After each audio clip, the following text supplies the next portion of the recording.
How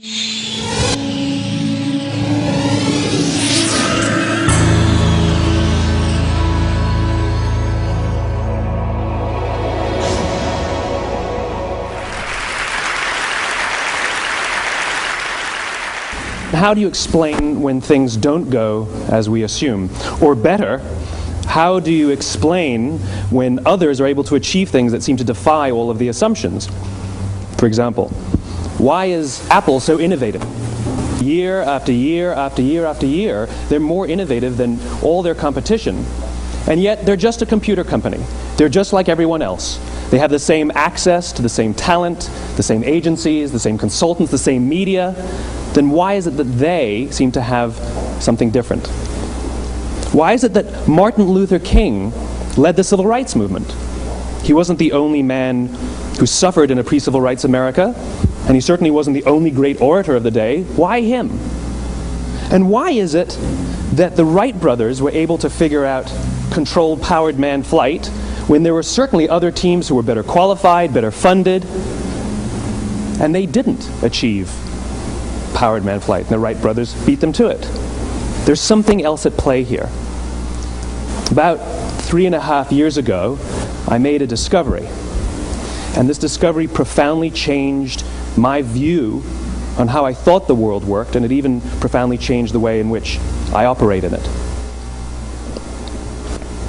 As it turns out, there's a pattern. As it turns out, all the great and inspiring leaders and organizations in the world, whether it's Apple or Martin Luther King or the Wright brothers, they all think, act, and communicate the exact same way, and it's the complete opposite to everyone else. All I did was codify it. And it's probably the world's simplest idea. I call it the golden circle.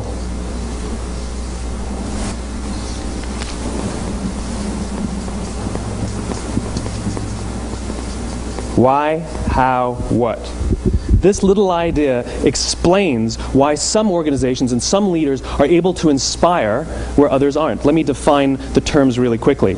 Every single person, every single organization on the planet knows what they do, 100%. Some know how they do it, whether you call it your differentiating value proposition or your proprietary process or your USP. But very, very few people or organizations know why they do what they do. And by why, I don't mean to make a profit. That's a result. It's always a result. By why, I mean what's your purpose? What's your cause? What's your belief? Why does your organization exist? Why do you get out of bed in the morning? And why should anyone care?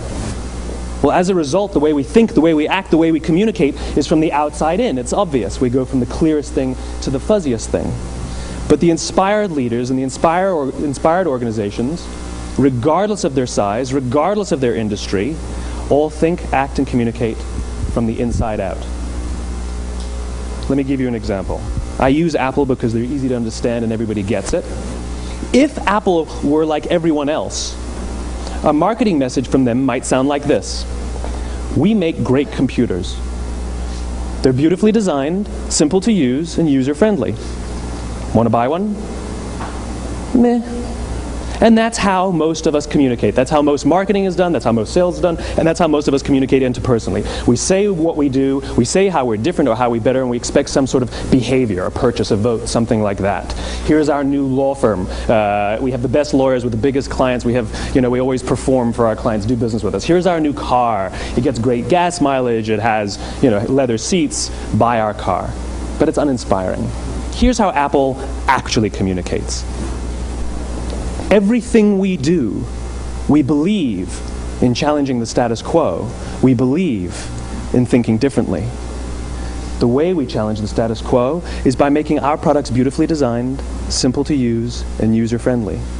We just happen to make great computers. Want to buy one? Totally different, right? You ready to buy a computer from me? All I did was reverse the order of the information. What it proves to us is that people don't buy what you do, people buy why you do it. People don't buy what you do, they buy why you do it. This explains why every single person in this room is perfectly comfortable buying a computer from Apple.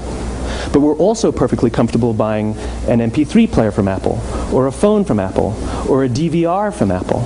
But as I said before, Apple's just a computer company. There's nothing that distinguishes them structurally from any of their competitors. Their competitors are all equally qualified to make all of these products. In fact, they tried. A few years ago, Gateway came out with flat-screen TVs. They're eminently qualified to make flat-screen TVs. They've been making flat-screen monitors for years. Nobody bought one. And Dell came out with MP3 players and PDAs.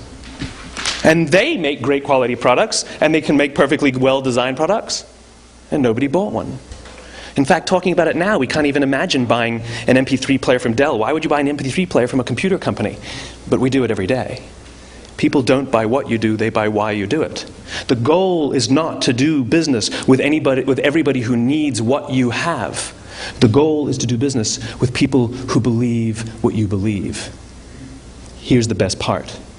None of what I'm telling you is my opinion. It's all grounded in the tenets of biology, not psychology, biology. If you look at a cross-section of the human brain, looking from the top down, what you see is the human brain is actually broken into three major components that correlate perfectly with the golden circle. Our newest brain, our Homo sapien brain, our neocortex, corresponds with the what level. The neocortex is responsible for all of our rational and analytical thought and language. The middle two sections make up our limbic brains, and our limbic brains are responsible for all of our feelings, like trust and loyalty. It's also responsible for all human behavior, all decision-making, and it has no capacity for language. In other words, when we communicate from the outside in, yes, people can understand vast amounts of complicated information like features and benefits and facts and figures. It just doesn't drive behavior. When we communicate from the inside out, we're talking directly to the part of the brain that controls behavior, and then we allow people to rationalize it with the tangible things we say and do. This is where gut decisions come from. You know, sometimes you can give somebody all the facts and your figures and they say, I know what all the facts and details say, but it just doesn't feel right. Why would we use that verb? It doesn't feel right. Because the part of the brain that controls decision-making doesn't control language. And the best we can muster up is, I don't know, it just doesn't feel right. Or sometimes you say you're leading with your heart or you're leading with your soul. Well, I hate to break it to you, those aren't other body parts controlling your behavior. It's all happening here in your limbic brain, the part of the brain that controls decision-making and not language. But if you don't know why you do what you do, and people respond to why you do what you do, then how will you ever get people to vote for you or buy something from you, or more importantly, be loyal and want to be a part of what it is that you do? Again, the goal is not just to sell people who need what you have. The goal is to sell to people who believe what you believe. The goal is not just to hire people who need a job. It's to hire people who believe what you believe. I always say that, you know, there's if you hire people just because they can do a job, they'll work for your money. But if you hire people who believe what you believe, they work for you with blood and sweat and tears. And nowhere else is there a better example of this than with the Wright brothers. Most people don't know about Samuel Pierpont Langley. And back in the early 20th century, the pursuit of powered man flight was like the dot-com of the day. Everybody was trying it. And Samuel Pierpont Langley had what we assume to be the recipe for success. I mean, even now you ask people, why did your product or why did your company fail? And people always give you the same permutation of the same three things. Undercapitalized, the wrong people, bad market conditions. It's always the same three things. So let's explore that. Samuel Pierpont Langley was given $50,000 by the War Department to figure out this flying machine. Money was no problem. He held a seat at Harvard and worked at the Smithsonian and was extremely well connected. He knew all the big minds of the day. He hired the best minds money could find, and the market conditions were fantastic. The New York Times followed him around everywhere, and everyone was rooting for Langley. And how come we've never heard of Samuel Pierpont Langley? A few hundred miles away in Dayton, Ohio, Orville and Wilbur Wright. They had none of what we consider to be the recipe for success. They had no money. They paid for their dream with the proceeds from their bicycle shop. Not a single person on the Wright brothers' team had a college education, not even Orville or Wilbur. And the New York Times followed them around nowhere. The difference was Orville and Wilbur were driven by a cause, by a purpose, by a belief. They believed that if they could figure out this flying machine, it'll change the course of the world. Samuel Pierpont Langley was different. He wanted to be rich, and he wanted to be famous. He was in pursuit of the result. He was in pursuit of the riches. And lo and behold, look what happened. The people who believed in the Wright brothers' dream worked with them with blood and sweat and tears. The others just worked for the paycheck. And they tell stories of how every time the Wright brothers went out, they would have to take 5 sets of parts because that's how many times they would crash before they came in for supper. And eventually, on December 17th, 1903, the Wright brothers took flight. And no one was there to even experience it. We found out about it a few days later. And further proof that Langley was motivated by the wrong thing, the day the Wright brothers took flight, he quit. He could have said, "That's an amazing discovery, guys. Now we'll improve upon your technology." But he didn't. He wasn't first. He didn't get rich. He didn't get famous. So he quit. People don't buy what you do, they buy why you do it. And if you talk about what you believe, you will attract those who believe what you believe. Well, why is it important to attract those who believe what you believe? Something called the law of diffusion of innovation. And if you don't know the law, you definitely know the terminology. The first 2.5% of our population are our innovators. The next 13.5% of our population are our early adopters. The next 34% are your early majority, your late majority, and your laggards. The only reason these people buy touch-tone phones is because you can't buy rotary phones anymore. We all sit at various places at various times on the scale, but what the law of diffusion of innovation tells us is that if you want mass market success or mass market acceptance of an idea, you cannot have it until you achieve this tipping point between 15 and 18% market penetration, and then the system tips. And I love asking businesses, what's your conversion on new business? And they love to tell you, oh, it's about 10%, proudly. Well, you can trip over 10% of the customers. We all have about 10% who just get it. That's how we describe them, right? That's like that gut feeling, oh, they just get it. The problem is, how do you find the ones that just get it before you're doing business with them versus the ones who don't get it? So it's this here, this little gap, that you have to close, as Geoffrey Moore calls it, crossing the chasm. Because you see, the early majority will not try something until someone else has tried it first.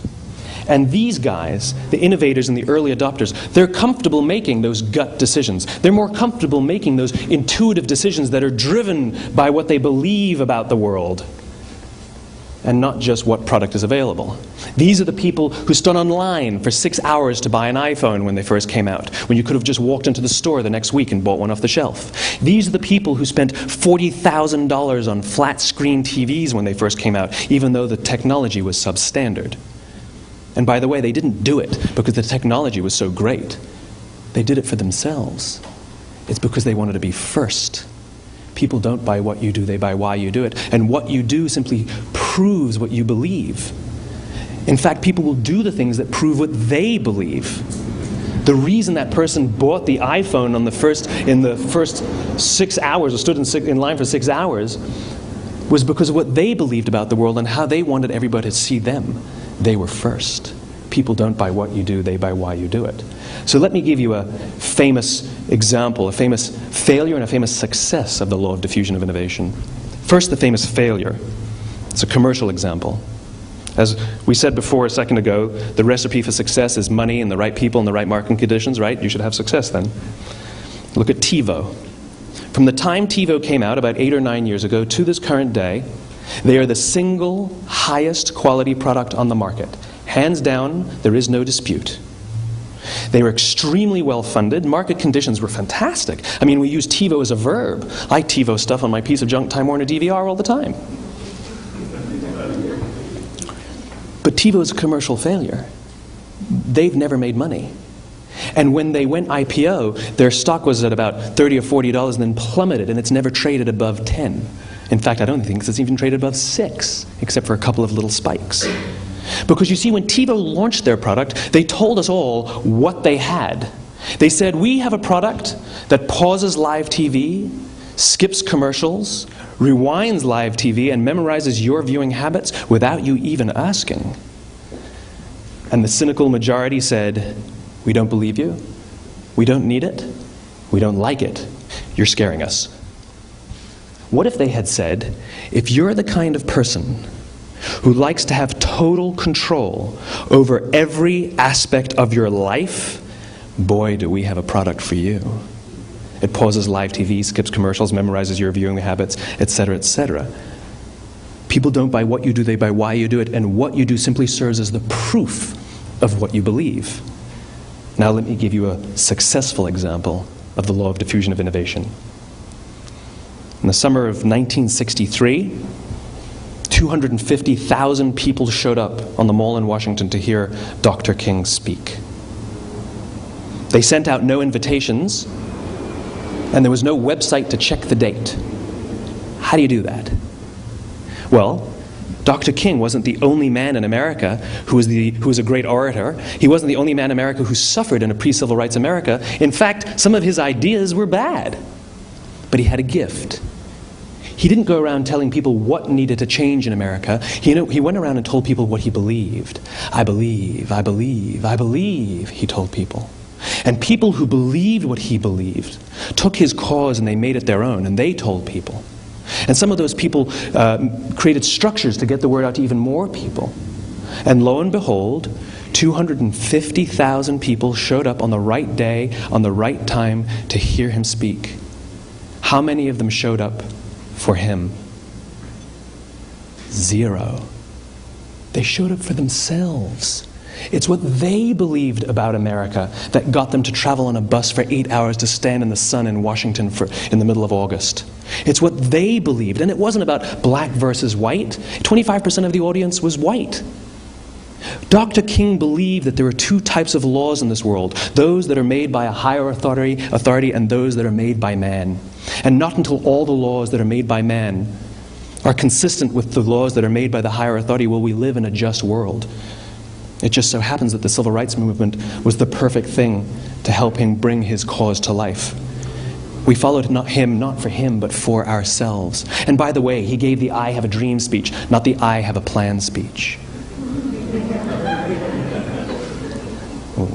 Listen to politicians now with their comprehensive 12-point plans. They're not inspiring anybody.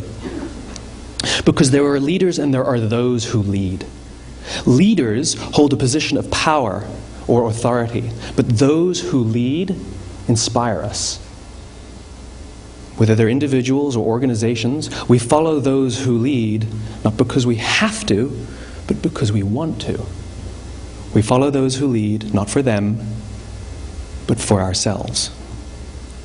And it's those who start with why that have the ability to inspire those around them or find others who inspire them. Thank you very much.